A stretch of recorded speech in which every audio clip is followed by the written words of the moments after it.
कहानी रामू किसान की मेहनत। एक छोटे से गांव में रामू नाम का एक गरीब किसान रहता था। उसके पास जमीन बहुत कम थी, लेकिन मेहनत और ईमानदारी से वह अपना गुजारा करता था। रामू हर दिन सुबह सूरज निकलने से पहले उठता, खेत में हल चलाता और फसल की देखभाल करता।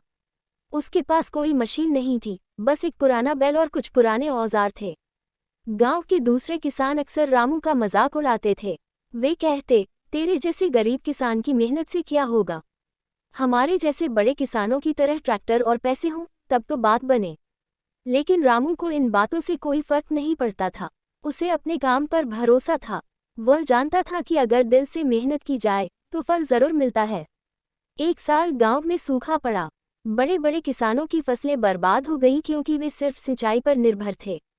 लेकिन रामू ने अपने खेत के किनारे एक छोटा सा तालाब खुद खुदाई करके बनाया था। उसने समय रहते वर्षा का पानी उसमें जमा कर लिया था। जब सूखा आया तो रामू ने उसी तालाब के पानी से अपने खेतों को सींचा। उसकी फसलें हरी भरी लहराने लगी जबकि बाकी खेत सूखे पड़े थे। गांव वाले हैरान रह गए। सरकार के अधिकारी जब गांव का निरीक्षण करने आए तो रामू के खेत देखकर बहुत प्रभावित हुए। उन्होंने रामू को सर्वश्रेष्ठ किसान का पुरस्कार दिया और उसकी कहानी को राज्य भर में फैलाया गया। अब वही लोग जो रामू का मजाक उड़ाते थे उससे सलाह लेने आने लगे। रामू ने किसी से भी बदला नहीं लिया।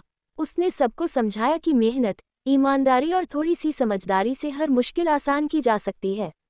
रामू की कहानी यह सिखाती है कि संसाधन कम हो तो भी हिम्मत, मेहनत और सूझबूझ से हर असंभव कार्य संभव हो सकता है। सीख, कभी भी हालात से हार मत मानो। अगर सच्चाई और मेहनत साथ हो तो किस्मत भी झुक जाती है।